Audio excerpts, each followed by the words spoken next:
你什么时候才能看清楚啊？我才是最爱你那个。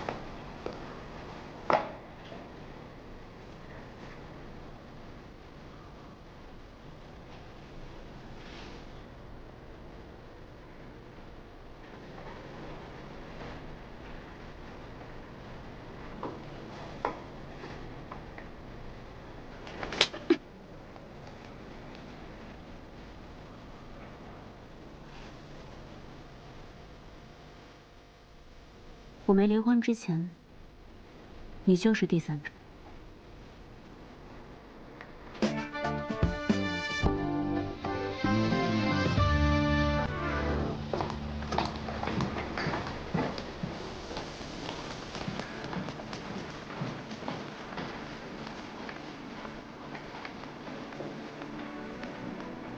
他凭什么打我呀？雪，你给我站住！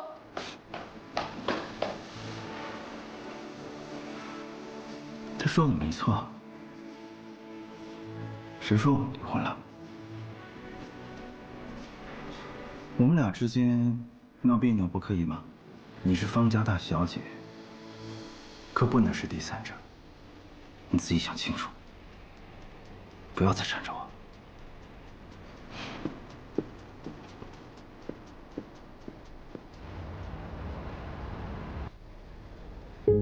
方磊。 我警告你，不要再纠缠我老公。如果你还要脸面的话，就消失在我们的生活里。你凭什么命令我？以前的事情，我当你年轻不懂事。但如果你再这么继续下去，就是蓄意破坏别人的家庭。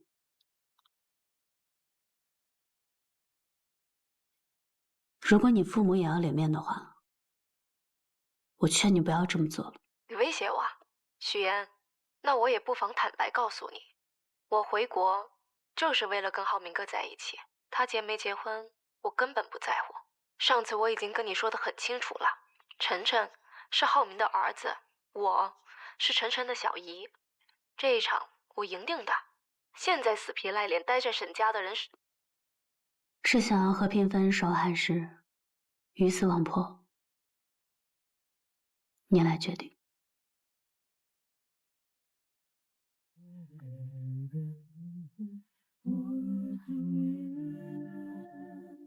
所谓的荣耀，不过是危险的预兆。这2天我会来搬东西的。搬去哪儿？后面有一些离婚手续，还有相关资料，需要你的签字。我会把地址发给你的。8号上午10点，明城区见。弥补轻狂，自我原谅。怎样做的我是最好的我，是谁定义着？怎样做的我是最好的我，是谁定义着？ 怎样做的我是最好的我，是谁定义着？怎样做的我是最好的我。赵露思与陈伟霆携手主演的新剧《许我耀眼》刚开播便冲上热搜，女孩许妍怀揣着对青年才俊沈浩明的倾慕与爱意，一心想要与他携手步入婚姻的殿堂。当第一次与沈浩明的父母见面这个重要时刻，许妍竟做出了一个大胆且惊险的决定，请来2个人假扮自己的父母。谢谢叔叔阿姨愿意把妍妍嫁给我。能够娶到她是我的幸运。他精心策划着每一个细节，试图用这虚假的表象蒙混过关。见面现场气氛看似融洽，实则暗流涌动。沈浩明的父母本就心思细腻，在交谈过程中，逐渐对许妍父母的身份产生了怀疑。他们不经意间聊起许妍父亲所在大学的事情，试图从这细微之处寻找破绽。许妍察觉到危机，内心虽紧张不已，但表面仍强装镇定。他提前给那2位假扮的父母做了大量功课，不仅带他们熟悉学校的位置，还让他们了解周边饭店的情况。面对沈浩明母亲对父亲身份的追问，许妍灵机一动，称父亲是研究人员，因工作性质特殊，相关信息难以查到。为了进一步坐实父亲是外国大学教师的身份，他甚至让假扮者模仿真正大学教师的签名，并在沈浩明父母面前成功签下了一模一样的名字。一番操作下来，众人一律赞消，打算前往院子继续商讨婚礼事宜。然而就在沈浩明的母亲和许妍单独走在路上时，局势急转直下。母亲面色凝重，直接说出了一个惊人的消息：他们是你的亲生父母吗？感觉你跟父母之间不太熟。原来在吃饭时，他就发现了一个关键细节：母亲给许妍家的鸡蛋，许妍一口未动。他深知若是亲生父母，不可能不清楚女儿的喜好。就在那一刻，他对许妍父母的真实身份起了疑心。许妍听闻心中一惊，但很快又镇定下来，无奈之下只能编造另一番说辞。他声泪俱下地诉说自己的身世，称父母从小便离开他去了外国，自己一直跟着姥姥长大，基本没见过父母，也未曾感受到家人的关爱。这一次若不是因为结婚，父母根本不会回来。他表示自己是为了给对方留下好印象，才故意营造出家庭和谐的假象。沈浩明的母亲听后感同身受，她想起自己曾在沈浩明小时候出国打工，深知缺少家人陪伴的痛苦。就在这时，保姆前来有事相告，母亲安慰了许妍几句后便离开了。一波未平，一波又起，许妍刚松一口气，便接到了欢欢的电话。原来她从策划转变为活动主持人的申请又一次被驳回了。这对一直努力想要在事业上有所突破的许妍来说，无疑是一个沉重的打击。一切只是刚刚开始，这件事情还没有这么快下定论。到了晚上，许妍带着那2位父母来到酒店，她神色疲惫却仍强打精神，对他们说只要完成婚礼，任务就算完成。安排好父母后，许妍独自走进电梯，狭小的空间里，她终于卸下了伪装。用谎言构建的人生，我拼尽全力将它筑为堡垒，可是在沙滩上，又怎么会有城堡？第二天，许妍如往常一样来到演播现场，她试图将昨晚的烦恼抛诸脑后，全身心投入到工作中。然而现实却并未如她所愿。主持人孙思维姗姗来迟，一见到身为策划的许妍，便摆出一副咄咄逼人的架势。他认为许妍只会在背后搞小动作，对许妍的工作能力百般质疑。他吐槽台词极度不通顺，抱怨请来的嘉宾一次比一次差，甚至对许妍提出的建议也充满敌意，觉得那是在挑战他的权威。你有那精力，还不如花心思怎么讨好我。这节目我说了算，我一句话就能滚蛋。许妍站在一旁，默默忍受着这一切。她心中委屈，却又无处诉说。在这个充满竞争与压力的职场环境中，她努力想要证明自己，却总是遭遇各种阻碍。而感情方面，她用谎言编织的爱情之网，也不知何时会突然破裂。赵露思新剧刚一开播，便让人知道了什么才是职场的霸凌。许妍这位怀揣着梦想与热情的职场人，在公司的舞台上奋力拼搏。他答应来了。项目老师很有兴趣，说要看一下整个时间的那就是没有谈好了。然只因他未能请到公司心心念念想要邀请的人物，公司便立刻翻脸不认人，以他的节目收视率持续走低为借口，毫不留情地发出威胁，若是下次收视率继续下滑，便准备将他辞退。这突如其来的打击狠狠地砸在许妍的心上。许妍虽满心疲惫与委屈回到家中，但她并未选择沉沦，于是她强打起精神，准备继续投入到工作中。就在这时，男友沈浩明的出现，如同一束光照进了她略显灰暗的世界。沈浩明竟直接拿出了公司想要邀请的3木老师的联系方式，这无疑是一个巨大的惊喜。你怎么会知道我的工作安排？因为在你那边有我的信任。然而许妍敏锐地意识到情况有些不对劲，她立刻试图转移话题，问起男友对昨天自己父母的印象如何。可沈浩明却显得有些漫不经心，他觉得这与自己无关，在他心中，爱的人只有眼前的许妍。在这美好的夜晚，二人深情拥吻，仿佛外界的一切纷扰都与他们无关。但他们之间的故事还得从半年前说起。那时身为策划的许妍，为了能邀请更多的人参与自己的节目，可谓是绞尽脑汁，而沈浩明便是他目标名单中的一员。为了能见到心心念念的沈浩明，许妍付出了多日的不懈努力，终于她以想要成为学徒的身份，获得了与沈浩明见面的机会。初次见面，许妍便被安排了一个任务，修剪面前的龙舌兰。这对于许妍来说，既是一个挑战，也是一个展现自己的机会。她不仅将龙舌兰的各种专业知识娓娓道来，还自信满满地说出自己修剪的方向是让龙舌兰按照自己的意愿生长。这一番独特的言论瞬间引起了沈浩明的注意。沈浩明不知不觉来到了许妍面前，静静聆听她的谈论。许妍越说越投入，眼神中闪烁着对职务和工作的热爱。她的每一句话都仿佛带着魔力，让沈浩明对这个女孩产生了浓厚的兴趣。这时沈浩明话锋一转，提到了许妍的工作。明天来上班吧。不过你来我这儿，那你的工作怎么办，许小姐？原来他早已暗中调查了许妍的身份，得知许妍为了接近自己，竟学习了如此多的知识。刚刚的一番话更是让他刮目相看。不过沈浩明依旧态度坚决，不想接受任何形式的访问。就在他准备转身离开时，许妍拿出了自己精心准备的礼物——著名的植物学家伊丁老师亲自制作的剪刀。这把剪刀不仅是一件珍贵的工具，更是许妍诚意的象征。沈浩明这才发现，眼前这个女孩真的做足了功课。或许是被许妍的真诚所打动，沈浩明也拿出了一份礼物回赠。许妍满心期待地打开，发现竟是一瓶桂花蜂蜜。本以为这只是个意外的许妍，却从沈浩明的口中听到了关于自己的事情。原来沈浩明关注到了他发在网上的文章，文章中许妍表达了对外婆做的桂花酱的喜爱，于是沈浩明便送上了这瓶桂花蜂蜜。这份细心与体贴让许妍心中涌起一股暖流。第二天，许妍像往常一样来到公司，然而职场的风云变幻从未停歇。刚一坐下，同事便不怀好意地凑了过来，又一次问起了有关沈浩明的事情。许妍此刻还没有任何新的消息，只能无奈地应付着。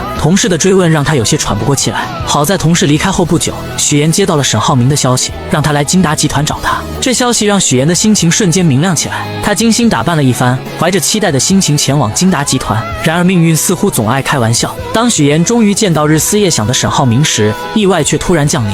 由于连日的劳累加上感冒，她的身体早已不堪重负。刚一见到沈浩明，一阵眩晕感便袭来，她眼前一黑，竟直接晕倒在了沈浩明的身上。身为一名普通打工者的许妍来到了沈浩明所在的公司，然而刚刚见到沈浩明的时候，许妍便因连日的劳累与身体的不适，直接晕倒过去。当许妍在医院缓缓睁开双眼，映入眼帘的是沈浩明那略显疲惫却满是关切的脸庞。原来是沈浩明亲自将他送到了医院，生怕许妍有个三长两短。此刻看着正在处理消息的沈浩明，许妍心中满是感动，她轻声说道，想让沈浩明先去忙自己的事情，不必一直守在他身边。是我把你叫出来的，我当然要负责到底了。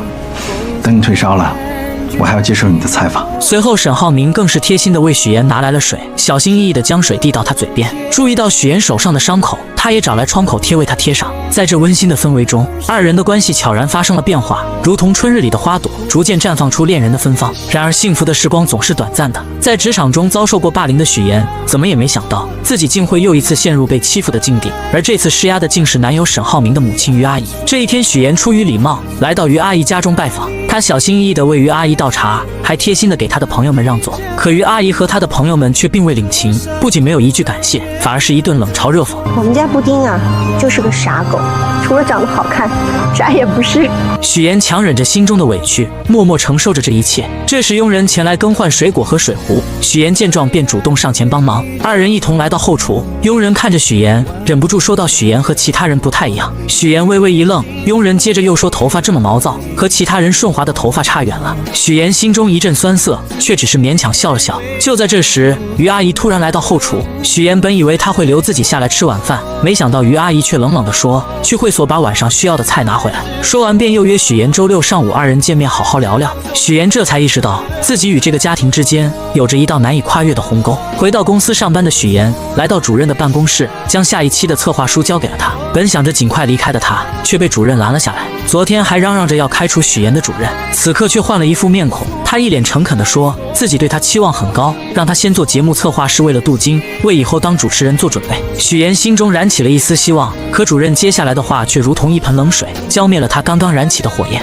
原来这一次的主持人申请被驳回了。许妍为了这个美食节目付出了太多，她不仅自掏腰包，很多时候还要亲自参与节目的制作，从策划到执行，每一个环节都倾注了她的心血。可如今却换来这样的结果，她愤愤地离开了办公室，心中满是失落与不甘。就在这时，许妍接到了于阿姨打来的电话。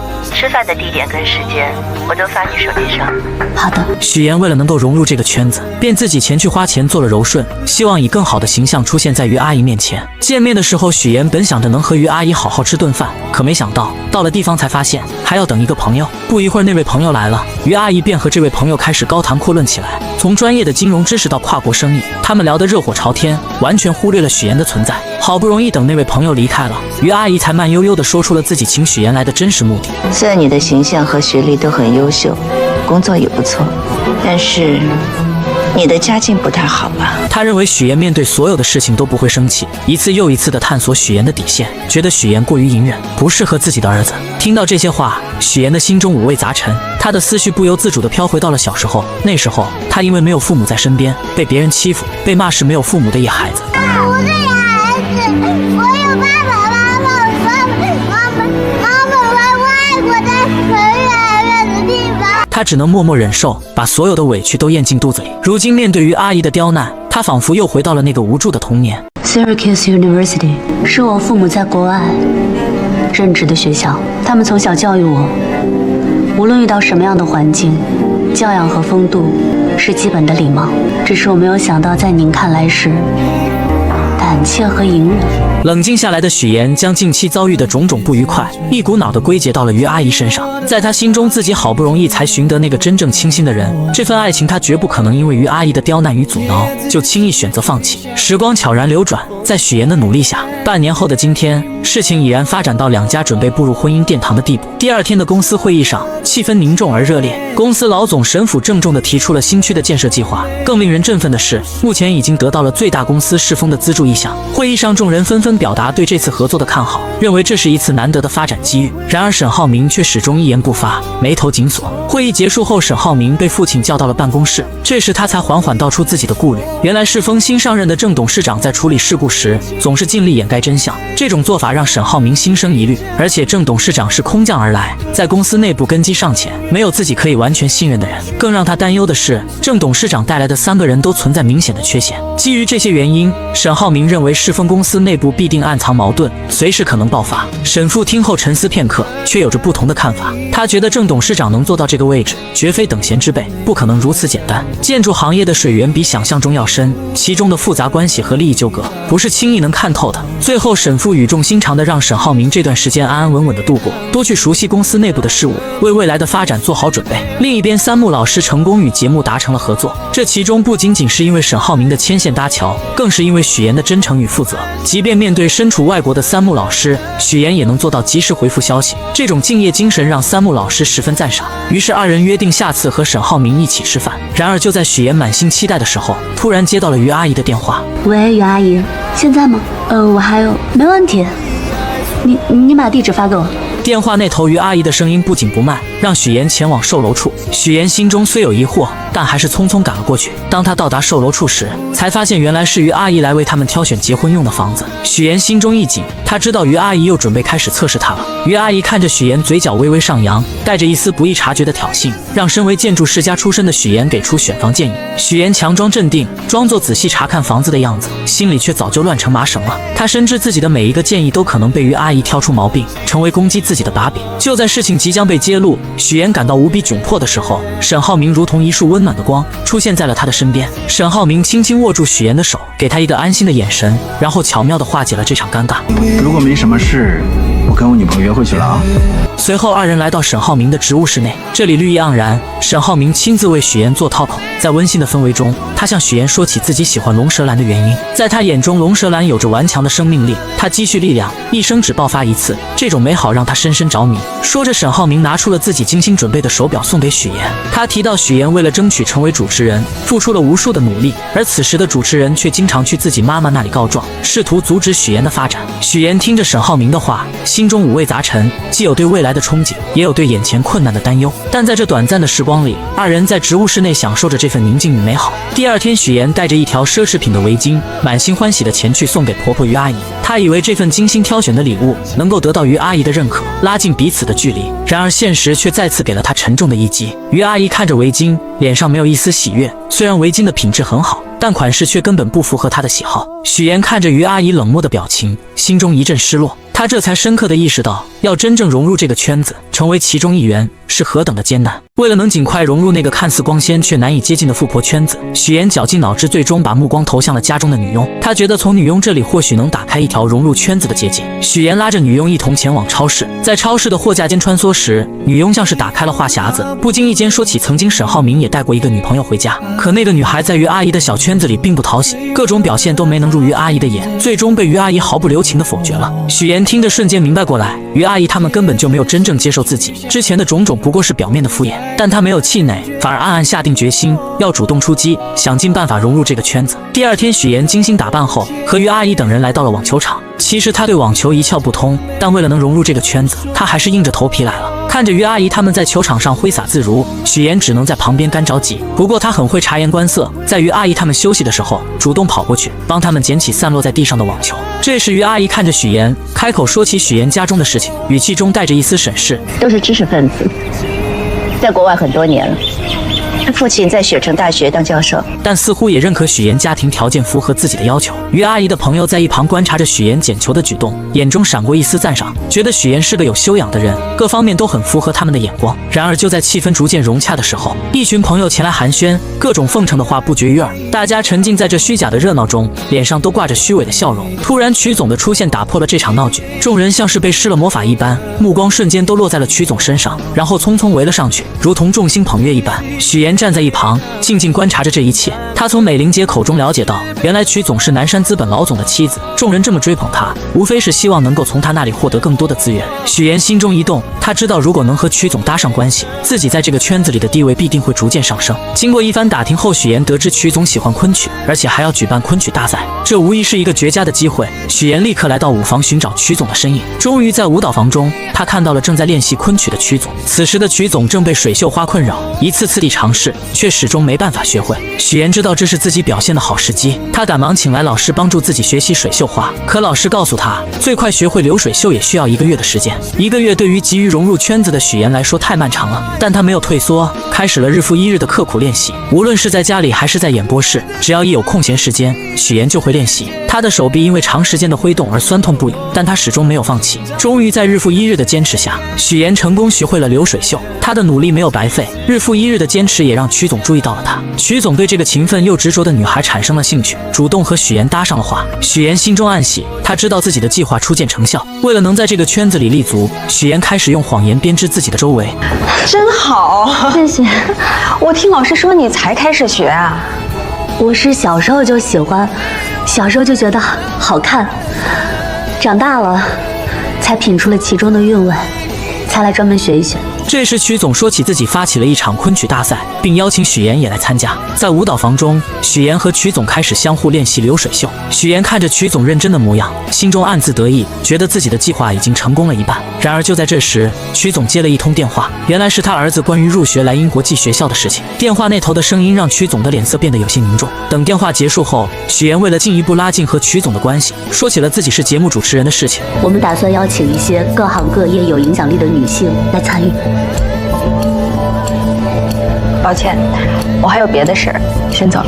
可他没想到，这句话却让曲总的脸色瞬间冷了下来，两人之间的气氛变得有些尴尬，最终不欢而别。但许妍并没有因此而放弃，她思来想去，竟然直接找到了美玲姐。她向美玲姐说起曲总会参加自己的节目，还描绘了一幅如果节目能请来更多人，将会多么精彩的蓝图。她希望美玲姐能够利用自己的人脉，帮助自己请来更多的人，让节目更加火爆，也让自己在这个富婆圈子里站稳脚跟。在复杂的人际关系网中，许妍深刻领悟到一个道理：只有拥有一定的资源，才能让他人真正重视自己。凭借着曲总的名声，许妍成功吸引了主任的重点关注。主任对许妍的能力和潜力有了新的认识，这为许妍后续的计划提供了有力支持。许妍敏锐地察觉到节目转型的契机，她决定改变节目的方向，从原本邀请明星参与，转变为邀请各行各业有影响力的人。她认为这样的转变不仅能提升节目的深度和内涵，还能为自己积累更广泛的人脉资源。就在这个关键时刻，许妍鼓起勇气提出了自己的请求：我转主持人的申请，麻烦您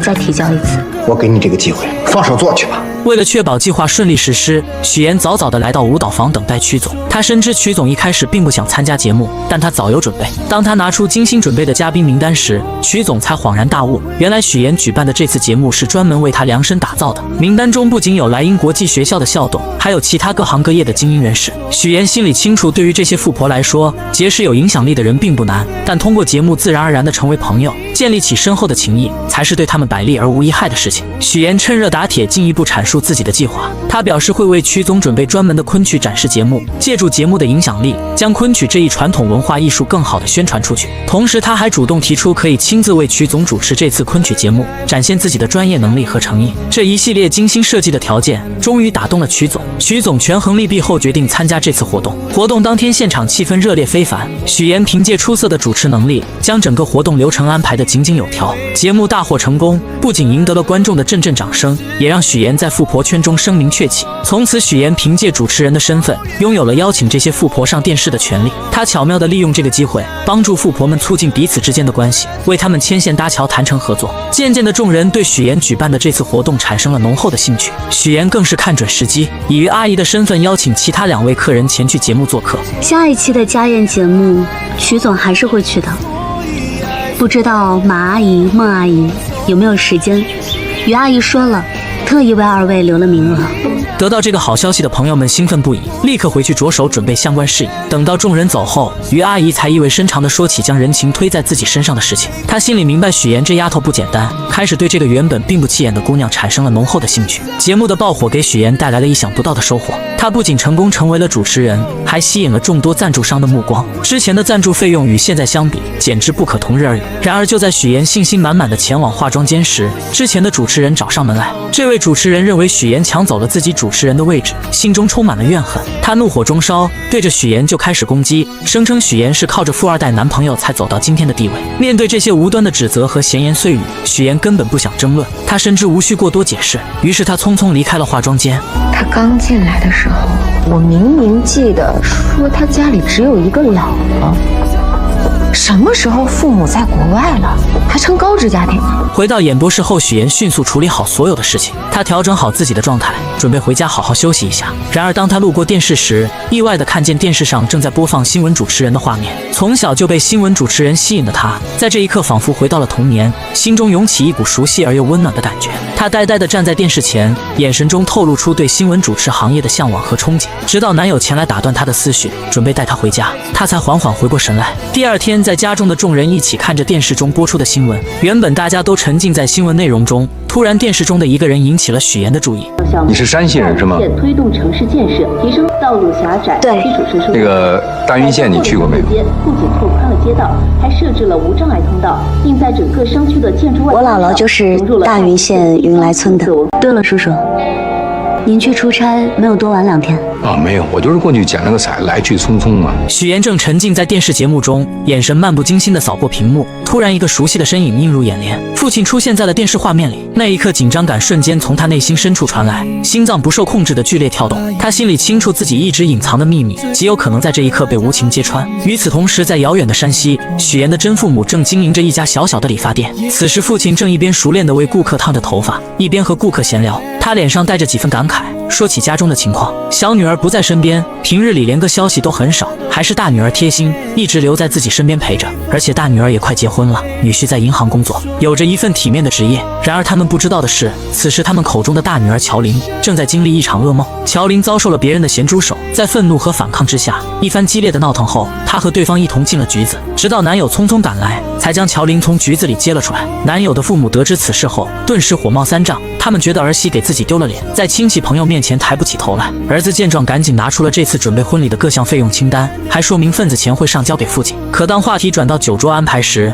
母亲却不乐意了。她认为只摆20桌实在太少，根本不够气派。但儿子无奈地解释，银行有规定，员工不能参加20桌以上的宴席。母亲听后立刻将矛头指向了乔琳，阴阳怪气地说她败坏了自家的名声，很可能会影响儿子的工作。在这巨大的压力之下，乔琳感到无比委屈和绝望。我算好了，还剩下17866，应该够咱们俩度蜜月的了。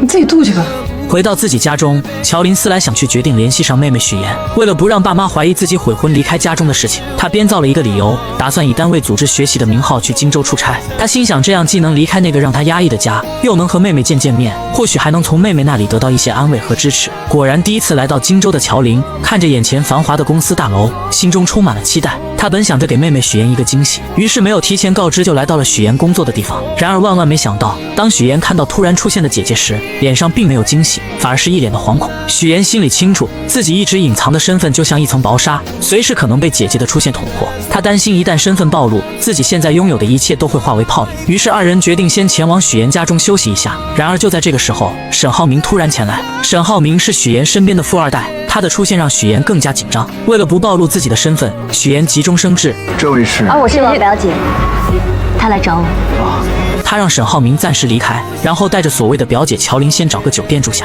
来到酒店后，乔林越想越生气，他觉得许妍自从搭上了富二代，就忘记了自己家人的身份，变得如此陌生和冷漠。他忍不住对着许妍发起了脾气，指责她忘本。而许妍始终认为自己和爸妈没有任何关系，在他心里，那个家给他带来的只有痛苦和伤害。他冷冷地看着姐姐，随后便准备离开。在离开的时候，他还特意强调自己不姓乔，而是姓许，仿佛这样就能彻底和那个家划清界限。我姓许。许妍。然而看着姐姐独自一人在这个陌生的大城市里，他还是有些担心。犹豫再三，他选择了转账1万给乔林，希望姐姐能在这个城市里过得稍微好一些。回家的路上，许妍的思绪飘回到了小时候，那时候的她瘦小又怯弱，经常被一群孩子欺负。就在她感到绝望的时候，是乔林挺身而出，像一位勇敢的骑士一样保护着她。那一刻，乔林的身影在许妍心中无比高大，也让她第一次感受到了亲情的温暖。而此时在另一个地方，外婆正在和许妍的父母激烈的争吵着。原来许妍的父母为了能够生下一个男孩，结果把自己的身子弄坏了。更不幸的是，出生的许妍也因此患上了先天性心脏病。此次父母二人前来，是为了让许妍回去上小学。小小的许妍回到家中后，表现得异常懂事。咱们洗澡睡觉啊，走，妈带你洗澡去。妈妈，我会洗澡。成，咱们明天自个儿洗。那这样，把脏衣服脱下来，妈妈给你洗好吗？妈妈，我会洗衣服。母亲如往常一样出门买菜，然而在离开的时候，她竟忘记关上煤气。这个小小的疏忽即将引发一场巨大的灾难。家中的2个女儿乔琳和许妍还沉浸在自己的世界里，丝毫没有察觉到危险正悄然逼近。煤气的味道在空气中无声无息地弥漫开来。等到父亲回到家中，刚一打开门，一股刺鼻的气味便扑面而来。他瞬间意识到不对劲，他来不及多想，迅速冲进厨房关上煤气，然后手忙脚乱地打开窗户。此时他看到了昏迷在沙发上的大女儿乔琳，没有丝毫犹豫，他一把抱起乔琳就往屋外跑去。而就在他慌乱地安置好乔琳，也就在这个时候，母亲买菜回来了。母亲这才如梦初醒，惊恐地意识到房间里还有一个小女儿许妍。然而区别对待的阴影并未就此消散。在医院里，父母的所有注意力都集中在乔琳身上，他们围在乔琳的病床前，眼神中满是担忧和关切，轻声细语地询问着她的状况，仿佛乔琳是他们的全部。而许妍就躺在旁边的病床上，无人问津。她的生日，这个对于很多人来说重要的日子，父母也能轻易忘记。许妍静静地看着这一切，心中五味杂陈。她第一次如此深刻地意识到，自己在这个家里是如此的格格不入。时光匆匆，许妍步入了高3这个关键的人生阶段。对于很多孩子来说，高考是改变命运的契机，是通往未来的桥梁。然而对于许妍而言，这座桥梁却似乎被无情地截断了。父亲来到老师办公室，与老师商议着不让许妍参加高考的事情。许妍偶然间听到这个消息，她的世界瞬间崩塌。她不顾一切地冲进办公室，眼中满是愤怒和不甘，大声指责父亲的行为。在众人的注视下，父亲和许妍来到楼下。父亲看着情绪激动的女儿，终于说出了原因。原来家里经济拮据，没有足够的钱供养2个大学生上学。在父亲的心中，姐姐乔琳应该去上大学，改变家庭的命运，于是只能让许妍留在县城找工作。许妍听着父亲的话，心中的委屈如潮水般翻涌。她终于鼓起勇气，说出了父母偏心的事实。为什么你们从小到大都有这么偏心啊？为什么好的都要给乔琳？我难道不是你们亲生的吗？他声泪俱下地诉说着这些年来自己所遭受的不公平对待，每一个字都饱含着他的痛苦和无奈。然而父亲却依然固执地认为自己只要将女儿抚养长大就已经尽到了责任。他看着女儿倔强的样子，心中的怒火也渐渐升腾起来。在情绪的冲动下，他忍不住扇了许妍一巴掌。这一巴掌狠狠地击在了许妍的心上，也彻底断绝了2人之间的父女情分。许妍哭着一路狂奔，回到了外婆的家中。外婆看到许妍满脸的泪水和红肿的脸颊，心疼不已，紧紧地将她抱住，给了她一个温暖暖而安全的港湾。许岩一路回想着以前发生的种种事情，那些被偏爱的瞬间。就在这时，沈浩明的电话打了过来。电话那头，沈浩明的声音带着一丝神秘，邀请许岩来自己的工作室。许岩怀着好奇的心情来到了工作室。工作室里，一株已经有16年的龙舌兰吸引了许岩的目光。沈浩明告诉许岩，他觉得今晚很可能是这株龙舌兰开花的时刻。许岩静静地凝视着这株龙舌兰，心中涌起一股莫名的共鸣。龙舌兰一辈子都在默默地汲取养分，它扎根于土壤，努力生长，就是为了能在最后的时刻开出一朵绚烂的花。这境地让许岩不禁想起了自己的处境，他觉得自己和这株龙舌兰何其相似。此时的许岩又想到，龙舌兰开花是为了将自己花粉散去，遇到另一株龙舌兰，进而孵化出更多的生命。这是一种生命的传递，他们知道这会导致自己生命的消亡，但是为了以后的未来，他们毅然决然地决定献出生命。许岩看着沈浩明，心中涌起一股坚定的力量。他和沈浩明就如同这两株龙舌兰一样，如果他们相爱，那么无论付出什么代价，无论面临多少困难和挑战，他们都会坚定地在一起。仔细想一想，我就是有一点点后悔，后悔下个月才结婚，应该早一点把你娶回来。那个表姐之前没有听你提过，我们的婚礼要不要邀请她？是远房亲戚，本来也不太熟，还是算了吧。让人万万没想到，许岩为了在即将到来的婚礼中隐藏自己的真实身份，竟狠下心将情同手足的姐姐乔琳说成是远房亲戚，还以各种理由认为婚礼不必邀请她前来。此时的远房亲戚正身处一间狭小且简陋的出租屋内，不仅将豪华的酒店给退了，还将许岩给的钱给退了。给个台阶还不下了，臭妹妹，臭许岩，当没你这个妹妹。然而就在乔琳独自在出租屋内时，手机突然收到一条信息，竟是她的前男友发来的。原来前男友这次是因为父母的事情，想要向乔琳道歉，并且请求她能够回到自己身边。可乔琳早已看清了这个渣男的真面目，面对他的请求，只冷冷地在手机上回复了一个滚字。可这渣男并不死心，为了请求乔琳的原谅，他竟来到了那间他们曾经熟悉的理发店。乔琳的父母满心欢喜，还满心期待着能和这位曾经的女婿一起喝酒聊聊天。然而渣男却带来了一个让他们震惊的消息：乔琳已经离开了。我们俩分手了。乔琳的父母得知女儿去了荆州，心里便隐隐觉得女儿此去必然会去找许岩，于是他们心急如焚地拨通了许岩的电话。可电话那头传来的却是挂断的忙音。为了找到大女儿，两位老人没有丝毫犹豫，按照2年前许岩留下的地址，毅然决然地踏上了前往荆州的路途。当他们风尘仆仆地来到那个小区时，许岩正好带着沈浩明一家人出现在了小区里。许岩一眼就看到了不远处的父母，那一刻他的眼神中闪过一丝慌乱。小妍，妍妍。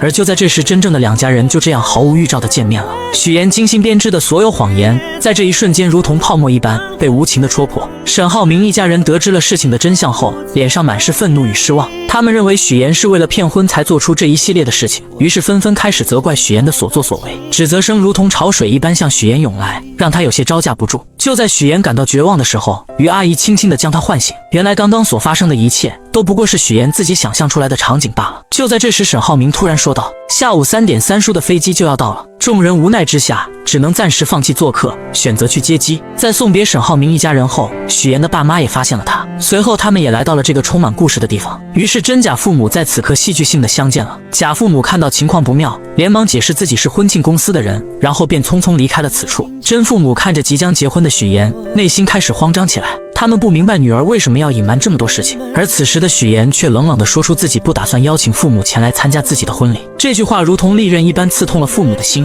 愤怒的父母刚要发作，许岩却将姐姐的地址告诉了他们，然后便头也不回地离开了。许岩的父母按照地址来到了大女儿乔琳的出租屋内。在寸土寸金的荆州，乔琳只能合租一间小小的房间，生活过得十分拮据。这次她打算在荆州寻找一份属于自己的工作，开启新的生活。在与父母的交谈中，乔琳竟然得知了妹妹许岩竟然打算结婚的消息。为了弄清楚事情的经过，她来到了许岩的家门外。就在家门外，乔琳看到了许岩的假父母，随后从许岩那里得知了一切真相后，乔琳终于明白了妹妹最近做出这些荒唐事情的原因。你说你如果以后跟沈浩明结婚了，你打算怎么办？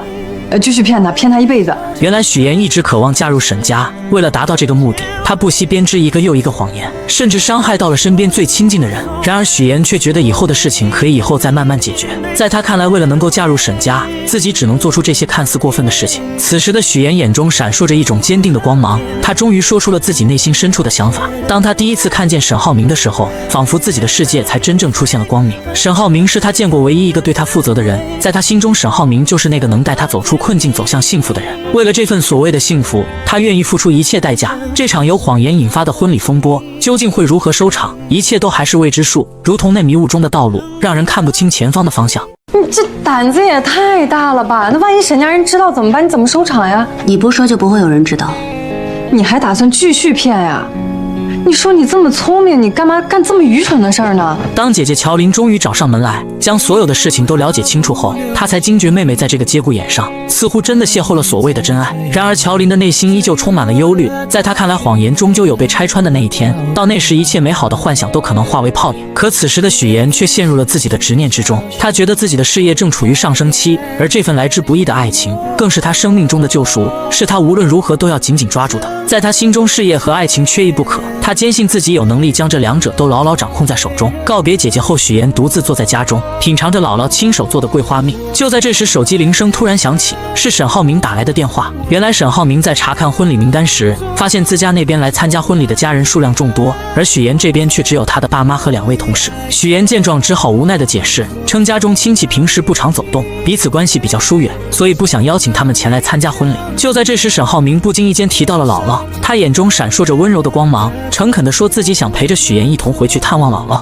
许言心中一紧，他深知如果沈浩明一同前往，自己的谎言将会彻底暴露。于是他急中生智，以公司业务正处于关键时期，需要他亲自处理为由，巧妙地拦住了沈浩明。挂断电话后，许言陷入了沉思，他绞尽脑汁地思索着该如何继续圆这个谎言。就在这时，母亲的电话打了进来。母亲在电话那头鼓起勇气说，自己毕竟是许言的父母，无论如何都想要参加女儿的婚礼。然而没等母亲把话说完，许言便心急如焚地挂断了电话。为了防止再次出现类似的意外，他迅速将电话备注中原本的妈改成了母亲的真实姓名。经历了这场电话风波后，许言决定搭乘大巴车回到那个熟悉的姥姥家。当大巴车缓缓停下，高叔开着那辆三蹦子前来接他。坐在三蹦子上，许言才真切地感觉到自己回到了家乡，回到了那个充满温暖和回忆的地方。三蹦子一路颠簸前行，终于停在了姥姥家的小院前。许言迫不及待地走进院子，一眼就看到了正在忙碌的姥姥。姥姥正站在凳子上，小心翼翼地摘着桂花。许言心中一酸，赶忙快步上前，轻轻扶着姥姥从凳子上下来。随后他挽起袖子，帮助姥姥采桂花。这不是今年嘛，雨水多，天又冷，我怕呀，这些桂花要是再不摘完的话，过了花期了，以后甜甜的桂花酱就做不了了呀。然而快乐的时间总是过得飞快，夜幕降临，许言和姥姥坐在院子中的石凳上，吃着新鲜的水果，月光洒在他们身上，为这个宁静的夜晚增添了几分温馨。许言犹豫了许久，终于鼓起勇气向姥姥说起了自己谈的那个男朋友，还提到自己打算下个月就结婚。姥姥听到这个消息，脸上立刻露出了开心的笑容，可许言的脸上却没有丝毫的喜悦，他的眼神中透露出一丝复杂的情绪。随后他缓缓地说起了爸妈来到了荆州，还表示自己和他们之间根本没有多少感情，所以不想让他们来参加婚礼。姥姥心里有数了，我打电话把他们叫回来，不会让他们再去荆州了。姥姥看着自己一手带大的许言，她原本打算把许言的婚礼办得漂漂亮亮的，让所有人都看到她的幸福。然而许言却委婉地说起路途太远了，不希望姥姥太折腾。可听到许言这样说，她知道许言有自己的难处，于是姥姥便说起自己不想去了，并让他以后带来结婚照片就行。那一夜对于许言和姥姥来说都是一场揪心的夜晚。当许言将剩下的水果放进冰箱时，意外地看到了冰箱中满满的都是姥姥亲手做的桂花蜜。那一瓶瓶桂花蜜仿佛是姥姥对他无声的爱。许言再也忍不住了，泪水夺眶而出，顺着脸颊滑落。对姥姥的感情在这一刻终于彻底爆发，那些被他压抑在心底的思念和愧疚，如同决堤的洪水一般汹涌而出。我一定会接你到荆州去的，我一定会让你过上好日子。许言自幼便在姥姥的悉心照料下长大，内心中对姥姥的情感也格外深厚。当他独自坐上返回荆州的大巴车，而他的思绪却不由自主地飘回到了那些与姥姥共度的珍贵时光。小时候每一次生日回到姥姥家，姥姥早早的就为他准备了香甜的生日蛋糕，让年幼的许言满心欢喜。也就是在那个时候，姥姥语重心长地对许言说，一定要努力学习，将来考上好大学，离开这个偏远的地方，去见识更广阔的世界。姥姥的话语也成功照亮了许言前行的道路。许言没有辜负姥姥的期望，他凭借着自己的努力和坚持，成功考入了荆州传播大学新闻传播学院。当他收到录取通知书的那一刻，激动与喜悦涌上心头，他第一时间就想到了姥姥，想要与她分享这份来之不易的喜悦。为了让许言能够在大学里过上美好的校园生活，姥姥毫不犹豫地拿出了自己的银行卡交给许言。那一张小小的银行卡承载着姥姥无尽的爱与关怀。也就是从那一刻起，许言暗暗下定决心，将来一定要让姥姥过上幸福美好的生活。在大学期间，许言不仅在学业上刻苦钻研，还利用课余时间做各种兼职。他穿上厚重的玩偶服，穿梭在餐厅的各个角落，还凭借着自己的学识当起了家教老师。而他省吃俭用，将剩下的钱寄回去给姥姥，只为报答姥姥曾经的养育之恩。回到荆州后，许言的生活又迎来了新的变化。刚与他见面的沈浩明满心欢喜地送给他一颗20克拉的大钻戒。此时的许言心中五味杂陈，他深知自己曾经为了某些目的撒下了谎言，如今必须要靠自己的力量去弥补那些过失，去报答那些自己对不起的人。第二天，沈浩明来到公司，意外地见到了一个老朋友方磊。陈总好，我叫方雷，接下来为您汇报178号地的风险评估报告。方磊身着干练的职业装出现在沈浩明面前，随后他开始有条不紊地给沈浩明介绍对于本次竞拍土地的看法。他的见解独到而深刻，让沈浩明不禁对他刮目相看。下班之后，沈浩明特意找上了方磊，他心中充满了好奇，便问起方磊为何一声不响地回国并来到自己的公司。方磊嘴角微微上扬，打趣地回绝了这个问题。接着他拿出了一张曾经大学时期沈浩明送给自己的衣服照片。你大二的时候在皮划艇大学生联赛上赢得了这件奖品，我说喜欢，你二话不说就送给我了，我超级开心。然而他们二人的举动却被一旁的许言看得一清二楚。许言发信息告诉沈浩明自己已经到楼下了。接到信息的沈浩明下意识地向方磊展示起手中的戒指，语气坚定地说自己准备结婚了，还表示有机会会介绍给他认识。说完他便匆匆告别了这位老同学。但很快许言和方磊便迎来了再次见面的机会。许言打听到方磊在学做菜，便也来到了厨房之中。他装作不经意的样子，说起二人似乎在金达集团见过。方磊微微一愣，随即露出了礼貌的微笑。你好，我是许言。你好，我是方磊，我是沈浩明的未婚妻。此时的方磊也说起了他们家与沈家是世交，很久以前就已经认识了。许言听后心中暗自警惕，他将方磊当成了潜在的对手，表面上却亲切地称方磊为妹妹。这看似友好的称呼，实则是在向方磊宣示着自己的主权。随后许言看着方磊做好的沙拉，他便上前请求品尝一块。吃完后，他热情地邀请方磊去吃饭。在饭桌上，两人之间的火药味十足。方磊看着细心照顾自己的许言，便说起在留学的时候沈浩明对自己的照顾。他还提到以后在公司可能还要麻烦沈浩明。那你把工作做好，就不会麻烦他了，对不对？眼看在言语上似乎占不到上风的方磊，便说起了许言这么漂亮，和沈浩明即将要结婚，自己准备给二人当伴娘。在这场爱与较量的复杂乐章中，许言、沈浩明和方磊三人之间的关系错综复杂，他们的故事有将会如何发展？在众人期待的目光中，许言身着一袭洁白如雪、精致绝伦的婚纱，宛如从童话中走出的公主。她手捧着馥郁芬芳的鲜花，缓缓地朝着站在台前的爱人沈浩明走去。此刻，沈浩明身着笔挺的黑色西装，眼神中满是深情与期待。当许言终于走到他身边，两人相视一笑，随后他们一同挽起手臂，迈着坚定而又和谐的步伐，一步一步走向那象征着永恒与幸福的婚姻殿堂。在众人的瞩目下，他们来到了台前，司仪面带微笑开始主持这场神圣的仪式。许言和沈浩明在司仪的引导下，缓缓伸出双手，交换着那承载着彼此承诺与深情的婚戒。当两枚婚戒稳稳地戴在对方的手上时，仿佛时间都为之静止。紧接着，在这幸福洋溢的日子里，他们相互拥吻在一起。台下的众人被这温馨浪漫的一幕所感染，纷纷响起了热烈而持久的掌声，一同见证着这美好的瞬间，为他们的爱情送上最诚挚的祝福。然而，婚礼的热闹氛围还未完全消散，仪式结束后，众人便开始忙碌地招待剩下的宾客。就在这时，一个意想不到的人出现了，真正的外国大学老师许叔叔。许叔叔夫妻二人不经意间看到结婚照上的许言，我怎么看着像佳佳的同学许言？吧，是有点像啊，是他吧？许叔叔随后来到许岩面前，许岩看到他的那一刻，内心犹如翻江倒海一般慌张起来。他最担心的事情似乎要发生了，他害怕许叔叔的前来会无情地揭穿他父母的真实身份。毕竟这场婚礼上他所呈现的父母形象都是精心伪造的。于是他强装镇定，试探性地问起许叔叔本次回国的原因。当得知许叔叔要多留在国内几天时，他的心瞬间提到了嗓子眼，仿佛一场暴风雨即将来临。就在他们交谈的时候，沈浩明恰巧来到了这里。在众人的热情邀请和一番介绍之下，许叔叔成功被邀请前去一同参加宴会。此时的许岩内心之中变得极度不安起来，就连在给宾客们敬酒的时候，他的眼光还是不断偷偷看向一旁的许叔叔，生怕他会突然说出什么不该说的话。然而怕什么来什么，就在这个时候，许叔叔竟然和贾父母之间碰面，并开始交谈起来。许先生，您在国外是从事建筑研究。哦，建筑行业，那您跟我的亲家是同行啊？是吗？这是双重缘分，双重缘分。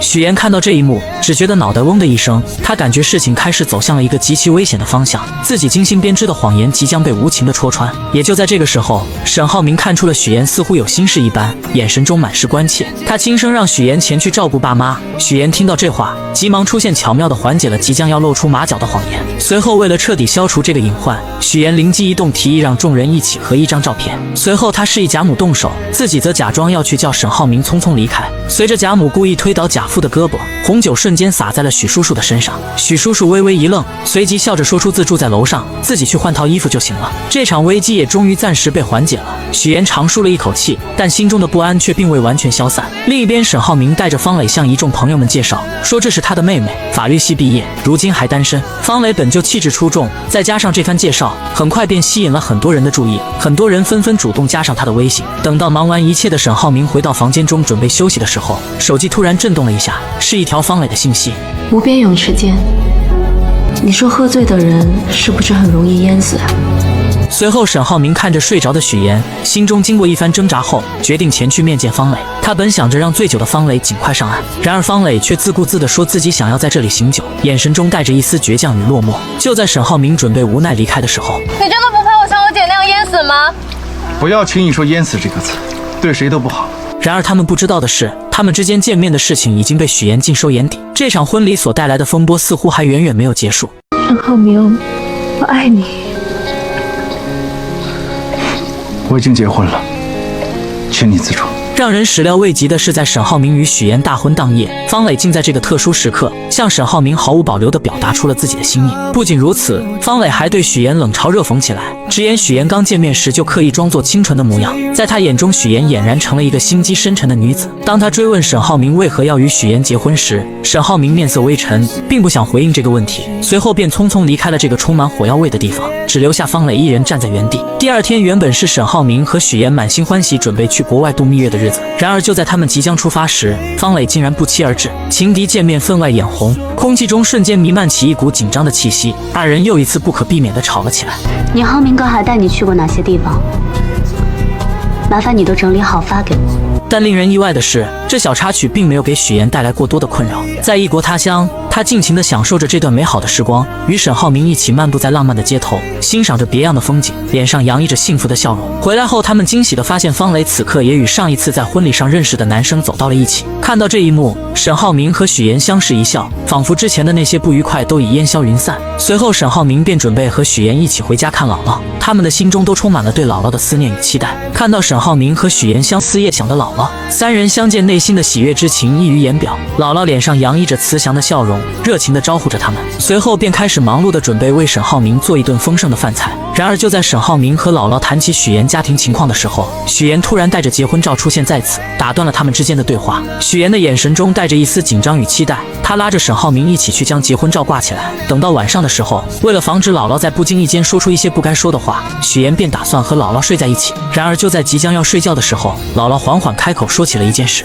你爸爸前一段时间身体不太好，到医院去检查，检查报告出来了，说他肺上有肿瘤，虽然幸运的是肿瘤是良性的，但医生叮嘱以后不能再操劳了。第二天，姥姥刚出门就发现了已经早早起来的沈浩明，二人便决定一起前去买菜，一路上有说有笑。此时的沈浩明说起可以接姥姥前去荆州居住，这样能更好的照顾她。然而姥姥和大多数老年人一样，不愿意去大城市生活，她觉得乡下才是自己的根，有着熟悉的一切。随后姥姥说起许岩是从小跟着自己长大的，让沈浩明以后一定要照顾好许岩，眼神中满是嘱托与期待。另一边，许岩始终放心不下父亲的情况，他深知父亲独自生活的不易，于是便将一份信送到父亲门前。父亲打开信后，才发现里面是许岩的银行卡，里面的钱至并有密码乔林生日。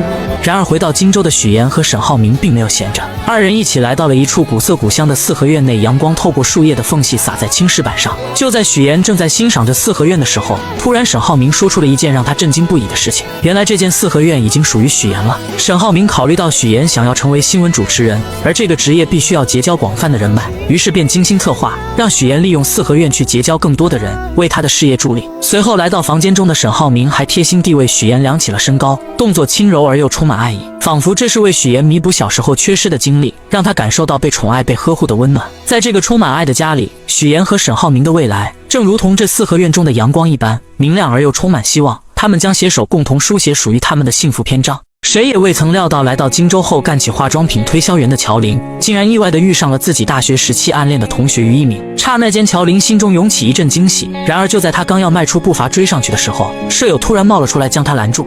我要试妍妍。哦，原来舍友是来试用化妆品的。乔林心中虽有些无奈，但还是热情地接待起来。可谁能想到舍友这一试用，便耽搁了乔林大量时间，而且最终一个化妆品也没买。乔林无奈之下只好拿出规定，告知舍友一个人一周只能试用6次化妆品。没想到舍友不但不理解，反而声称之前没这个规定，还警告乔林小心自己投诉他。说完便匆匆离开了，留下乔林呆愣在原地。下班后，乔林拖着疲惫的身躯回到出租屋，刚进门就意外听到了舍友在打电话。你们别舍不得花啊，早上吃几个鸡蛋都算来算去，哪能几个钱呀？好，知道你能赚，但是自己要照顾好自己啊。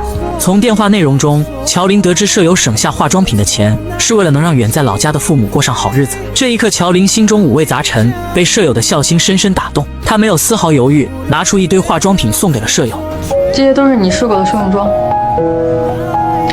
我带了点新的回来给你，以后你就自己在家画吧，别去柜台麻烦我了啊。你老去柜台麻烦我，我就净得伺候你了，我怎么赚钱呀？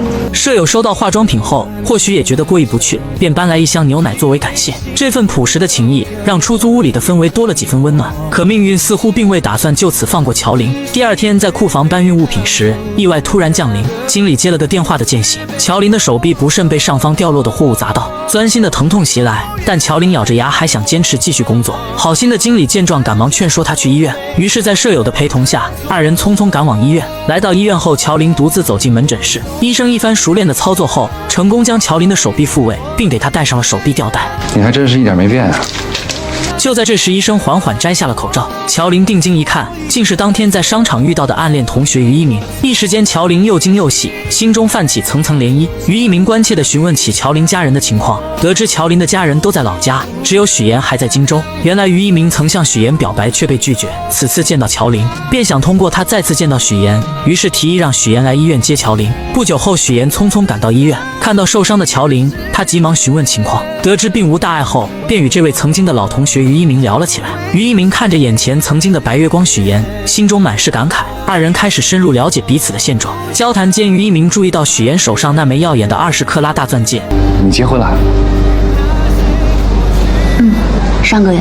瞬间明白二人之间已再无可能，心中不禁涌起一丝失落。随后他默默返回了自己的科室。然而此时的乔林却已被于一鸣深深吸引，目光始终追随着他的背影。随后许岩带着乔林回到那间狭小且简陋的出租屋，看着屋内仅有一个卫生间，家具也不齐全的环境，并且他看出乔林铁了心要留在荆州打拼，便决定帮他改善居住条件，同时也为了减少自己日后的麻烦。当天晚上，搬家人员便上门准备将乔林的东西搬到对面的房子里。乔林本想拒绝，他觉得这样太麻烦许岩了。许岩见状便提起小时候乔林对自己的帮助，这份情谊许岩从未忘记。就在乔林依旧有些犹豫时，许岩说出了一个让他无法抗拒的理由。我忘记告诉你，新家公寓邻居是于一鸣，不要搬了，几位大哥。搬得搬。那个对不起啊，刚刚那个我帮你们搭包去。乔林，你手不方便，给你买点早餐。许妍一心盼着姐姐乔琳能过上好日子，她不仅精心安排让于一鸣成了乔琳的邻居，还特意拜托于一鸣在生活上多多照顾姐姐。对，一会儿我把食堂菜单发给你，中午想吃什么你就告诉我。走了，拜拜。此刻的乔琳拿着手机专注地翻看着菜单，脑海里满是对未来生活的美好憧憬，却不知一场风波正悄然酝酿。另一边，许妍的前男友林涛正在家中遭受父母的严厉训斥。原来林涛父母得知乔琳的父母购置了一处门市房，便不假思索地认定那是用了他们给儿子的彩礼钱。老两口气愤不已，责令儿子立刻去把彩礼钱追回来。林涛无奈之下只得发消息给乔琳，却惊愕地发现自己的微信和电话都被拉黑了。走投无路的他只好前往荆州，去找已成为家宴主持人的许妍。当林涛赶到许妍之处，却被安保人员以没有证件为由拦了下来。他心急如焚，却又无可奈何，只能眼巴巴地望着里面，心中满是焦急与愤怒。而此时的许妍正和于一鸣在公司外面的餐厅见面。然而二人见面，一方面是为了感谢于一鸣对乔琳的照顾，另一方面于一鸣也希望能劝说许妍和乔琳缓解关系，让他们成为真正的姐妹。然而许妍心中有着自己难以言说的过往，那些经历如同伤疤，不愿轻易被人揭开。他打断了于一鸣的话，表示保持现状就足够了。就在这时，林涛竟意外找了上来。他看到许妍和于一鸣在一起，顿时怒火中烧，认定是许妍在背后捣鬼，才导致自己和乔琳分手。许妍见状，急忙起身准备出去和林涛好好解释，可林涛情绪激动，一把将他推倒在地。恰在此时，许妍突然瞥见之前刁难自己的同事出现在餐厅外面，他深知自己目前的身份不宜暴露，情急之下便对林涛说可以带他去见乔琳。林涛信以为真，二人匆匆离开了餐厅。等那位同事来到餐厅时，于一鸣并未提及刚才发生的事情，表示刚刚二人只是撞在一起，没什么事情。随后许妍带着林涛来到一个相对安静的地方，将事情的来龙去脉一五一十地说给林涛听。可林涛却固执地认为分手是别人的错，始终不肯面对现实。许妍见状，严肃地告诉他，二人已经分手，没有任何关系了，不允许他再去干涉乔琳的生活。为了彻底解决此事，许妍还提出自己可以把彩礼钱全还给他。然而林涛却依旧不依不饶，眼看没办法从许妍这里得到满意的结果，竟准备去许妍的公司耍无赖。哎，这准是彩礼的事儿吗？我要的是人。我不知道。不说是吧？那我就天天来，我上你们单位去要人，上你婆家去要人。你不是嫁得挺好吗？我让他们了解一下，你到底在外边干了些什么见不得人的事儿。许妍看着眼前这个如此不讲道理的人，心中满是厌恶，压根不想再与他纠缠。随便你。直接转身离开了。第二天，许妍来到乔琳家中，把昨天发生的事情一五一十地告诉了姐姐。为了平息这场矛盾，也为了防止自己身份暴露引发更多麻烦，许妍决定还给他们家彩礼钱。她心想，只要把钱还了，或许一切就能恢复平静。乔琳听后，心中虽有些复杂，但也明白许妍的苦心，便同意了她的决定。解决完事情后，许妍便匆匆离开了。她不想再因为这件事而节外生枝，但他们不知道的是，这场风波并未就此平息。沈浩明得知此事后，立刻吩咐下属去处理这件事情。果然，第二天林涛不仅接到了爹妈的电话，甚至银行的行长也通知他回去。原来沈浩明的下属找到了相关方面，施加了压力。你跟我说实话，你跟周航什么关系？没关系啊，没关系。他会单独问你的情况。等到这场闹剧终于暂时画上了句号，许妍经过这一番折腾，心中感慨万千。她看着身边一直默默支持自己的沈浩明，心中满是温暖与安心。经历了这么多风风雨雨，她越发珍惜和沈浩明在一起的时光，二人也继续过上了他们甜蜜而美好的生活。别吞吞吐吐，说。黄总说你是太子爷。令人始料未及的是，沈浩明志在必得的18号地项目竟横生波折。对方公司黄总听闻沈浩明是太子爷，并不想与他过快的签订合同。沈浩明面对这突如其来的状况，虽心中恼怒，却也无可奈何。无奈之下，他只能暂时按照原计划继续推进相关工作。回到家中，妈妈看着沈浩明疲惫又烦闷的神情，心疼不已，便劝说他刚进公司，很多事情处理起来难免棘手，有些难题还是先让你爸爸去解决为好。毕竟面对新人，合作时难免会有所顾虑。沈浩明听着妈妈的话，心中五味杂陈。他知道妈妈是为他好，但自己内心的那股倔强和想要证明自己的决心，让他一时难以接受这样的安排。就在这个时候，许妍敏锐地察觉到了沈浩明此刻的烦闷与苦恼，他看在眼里，疼在心里，决定要为沈浩明做些什么。到了晚上，许妍轻轻拉着沈浩明的手，二人一同来到了泳池旁边的台阶旁。许妍从女佣那里打听到，台阶上有一处沈浩明小时候做的石雕。原来小时候这处台阶缺失了一角，父亲本想着找人修补，却被年幼的沈浩明拦了下来。沈浩明凭借着自己稚嫩却充满创意的想法，亲手制作出了这个石雕。此刻在柔和的月光下，许妍看着石雕上面有一只小熊和一扇窗户，她意识到这只小熊就如同小时候的沈浩明，躲在房间中。虽然内心可能充满了孤单与无助，但他却总是把所有的不开心都深埋在心底，只展现出开心快乐的一面给外人看。所以我就给他按了一盏小灯，希望可以驱赶走那些不开心的阴霾，不再这么孤单。也就在这个时候，许妍希望沈浩明能明白，真正的伴侣不仅能看到他的光芒，更能与他一同分担生活中的风雨。终于，浩明被许妍的真诚和温暖所打动，那道一直紧闭的内心防线渐渐有了松动的迹象。他轻轻将许妍拥入怀中，二人在这静谧的夜晚紧紧相依。为了帮助沈浩明解决18号地项目的难题，许妍开始四处奔走，积极打听对方公司黄总的消息。经过一番不懈的努力和多方打听，他终于得知黄总为人十分古怪。原来黄总的老婆曾经身患重病，黄总不顾一切地放下所有的工作和生活，全心全意地陪着老婆四处看病。然而尽管他付出了所有的努力，倾尽了所有的心血，最终还是没能保住老婆的生命。这件事对黄总的打击极大，将他原本平静的生活彻底打乱。此后他的许多行为都变得十分奇怪。如今他在世上唯一的亲人，就只剩下在养老院的岳母于淑芬。于是一个计划在许妍的脑海中逐渐成型。第二天，许妍以捐款的名义精心准备后，成功来到了养老院。在与工作人员一番客套的交流后，他便怀着忐忑又期待的心情，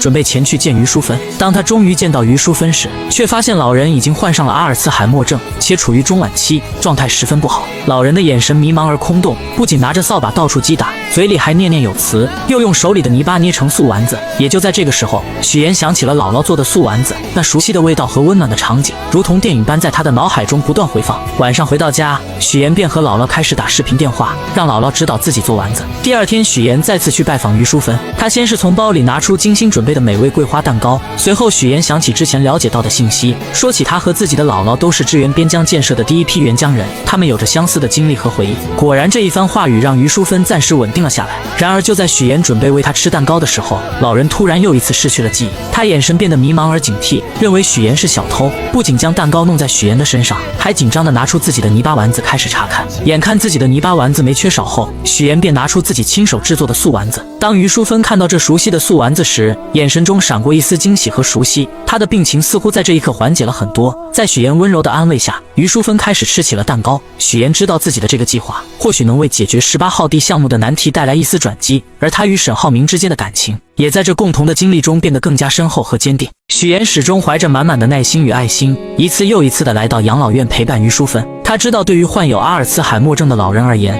陪伴与关怀是治疗病情的良药。许妍日复一日来到养老院，陪于淑芬坐在电视机前，和她一起看着那些充满生活气息的电视节目。锻炼时间到了，许妍会和于淑芬一起做操。到了吃药的时间，许妍更是格外用心，想方设法看着老人把药吃下去。终于在许妍日复一日的悉心照料下，奇迹终于出现了。于淑芬的病情有了明显的好转，她那原本混沌的眼神中渐渐有了清晰的光彩，甚至还能清晰地认出这个一直陪伴在她身边的女孩。您刚才叫我什么？这就许妍。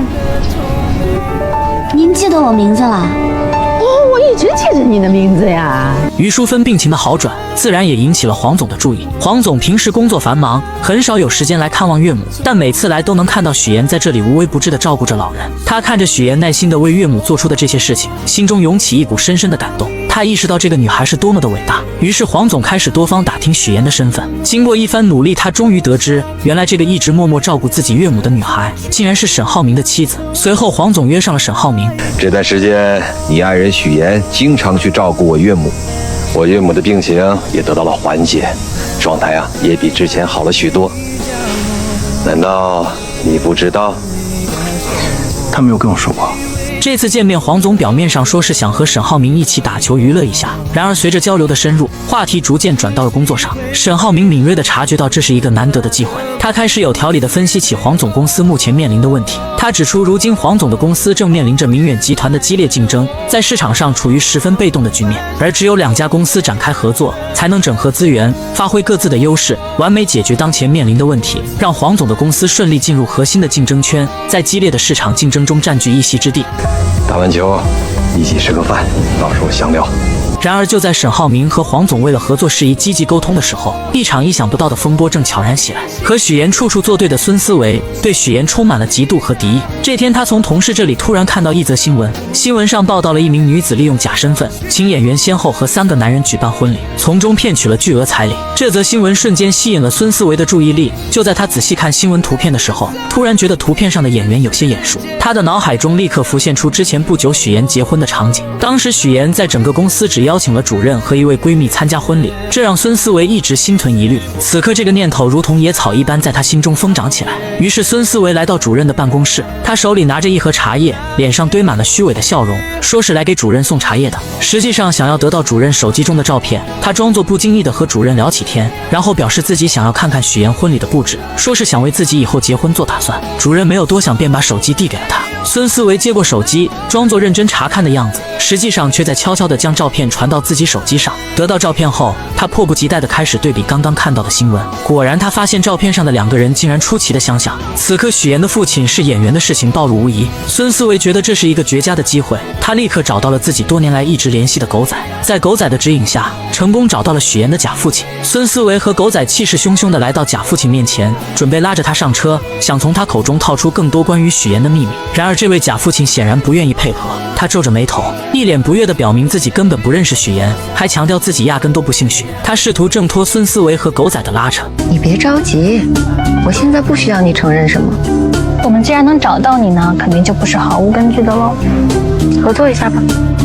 自从许岩假父亲的身份被死对头孙思维知晓后，公司里的氛围便悄然发生了变化。第2天，孙思维一踏入公司，那阴阳怪气的姿态便展露无遗。他刻意找到许岩，说起听闻许岩打算报名财经主持人，他也决定要参与其中，并且不屑于使用那些常规稿子，打算凭借样片将许岩彻底击败。许岩听着孙思维这番夹枪带棒的话语，心中虽有波澜，但并未过多表露。终于选拔的日子来临，许岩身着简约而得体的职业装，步伐坚定地走上舞台。他站在聚光灯下，眼神中透露出自信与从容，凭借着扎实的专业知识和出色的主持能力，成功让在场的评委全都折服了。明眼人都能看出，此次财经主持人的位置非许岩莫属。众人看着许岩在舞台上的精彩表现，都觉得胜利已然属于他。同时有人开始讨论着等结束后要提前开启庆功宴。然而就在这个看似圆满的时刻，主任和孙思维匆匆赶到了这里。孙思维的脸上带着一丝不易察觉的狡黠，他向主任示意后，主任说到新闻样片那边人手不足，希望许岩能够前去帮忙。许岩一听，心中顿时涌起一股不情愿，他刚想开口拒绝，可主任却一脸严肃地强调同事之间帮助是正常的。许岩无奈只好跟着他们前往节目现场。当许岩来到节目现场时，眼前的画面让他瞬间愣住了。屏幕上正播放着请演员骗婚的新闻，而更让他意想不到的是，孙思维竟然将他的假父亲也请到了台上。许岩的心猛地一紧，周围的空气都变得凝重起来。此时的许岩觉得压力剧增，环顾四周也没有人能够帮助他。这时他只想逃离现场，找个能释放压力的地方，但是他不知道去哪里。其实眼下这种情况，他可以把压力吐露到有温度的社交平台，像搜就很温暖，这里的人愿意花时间倾听他的经历，可以给他安慰和鼓励，而且瞬间广场上有很多感受相通的灵魂，有了他们的陪伴，许岩或许就没有那么难受了。想有人陪伴，我推荐搜。就在众人紧张地注视着台上时，假父亲开始缓缓开